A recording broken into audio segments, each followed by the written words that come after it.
future is now.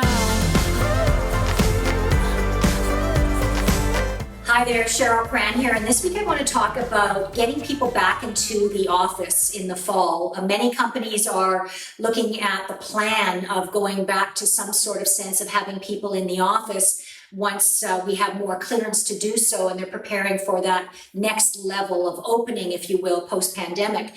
And we've done a lot of surveys asking workers, do you want to go back to the office? If you do, what does that look like? What would you do if your company didn't have a hybrid solution for you? And those kinds of questions that we asked in our surveys. What we found interesting is that some people do want to go back into the office full time, and there's a number of reasons for that. Their home isn't set up for them to work effectively from home. They don't have all the technology tools to work effectively from home, or simply that they prefer to work in the office environment because they're more productive and they feel more connected socially. However, there's another percentage, a very high percentage, over 65%, who responded who said, you know what, I want to have some form of hybrid. I don't mind coming into the office, but I would love to only have to come into the office 2 days a week, 3 days max. And I'd like to be able to work from home or remotely those other days. And what we're finding is some companies are saying, no, everybody has to come back. And what I've heard from CEOs of those companies is they're really struggling and challenged because the workers are saying, we don't want that.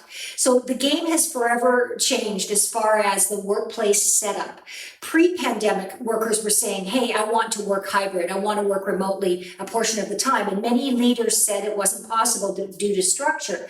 But now that we've had over a year and a half of people working very successfully remotely, we're seeing that workers are saying, look, we know it can be done. How can we make this a permanent restructure as we move forward? So of course, this is leading to all sorts of extra challenges for HR, for senior leaders.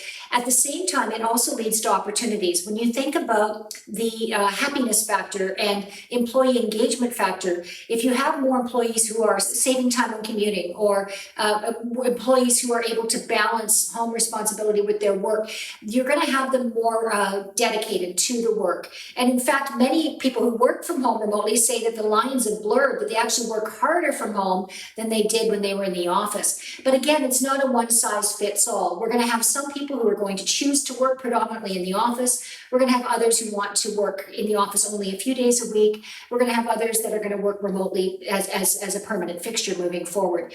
The key here is, as leaders, to not be rigid in our thinking about how we think it needs to be. I really believe the future is about customization, not a one-size-fits-all, which means we have to have some dialogue. We have to do some crowdsourcing of our teams and ask them, what's your preference? And then as an organization, we have to look at how can we structure the business so that we're still meeting our goals. We're still able to measure performance, but people are having flexibility around the way they work.